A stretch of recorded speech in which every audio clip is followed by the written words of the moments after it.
Divorce proceedings. What you need to know with an increase in couples getting divorced over the national lockdown period. Knowing your rights and the processes involved is of the utmost importance. However, to ensure that couples are not getting divorced as a means of avoiding their creditors, South African law provides that a party is entitled to a divorce should they be able to prove that the other spouse is mentally ill, continuously unconscious, or that the marriage has been irretrievably broken down. Instituting divorce proceedings. Divorce proceedings may be instituted in either the regional magistrate's court or the high court, either of which must have jurisdiction in the plaintiff's or the defendant's residential area. A summons will be issued out of the relevant court to initiate the process, whereafter it will be served on the defendant by the sheriff. It is imperative that a divorce summons clearly states the reason for the divorce proceedings.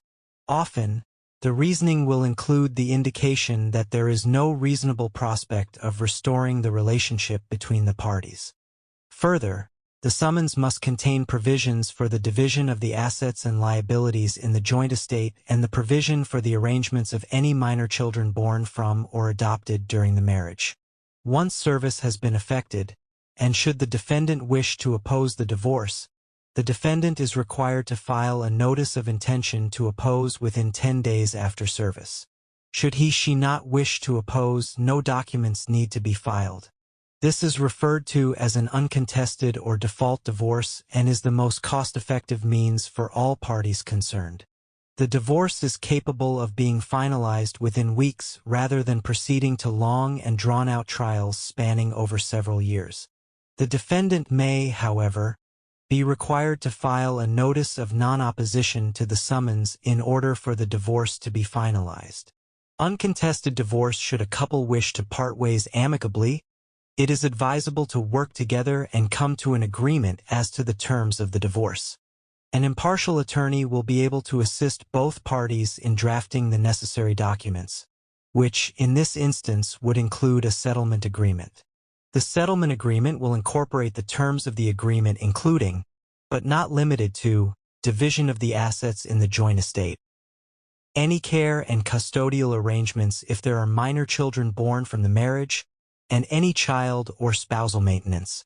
By going this route, a formal trial will be avoided, and it will only be necessary for the plaintiff to appear in court. How do you enforce maintenance obligations? Suppose the court has granted an order incorporating maintenance obligations, and the person is in arrears for no less than 10 days. Then the party who is owed the maintenance may approach the registrar or clerk of the court to assist with enforcing this obligation. The Maintenance Act provides for 3 remedies available for enforcement, namely, a warrant of execution against the property, an emolument attachment order or an attachment of debt order.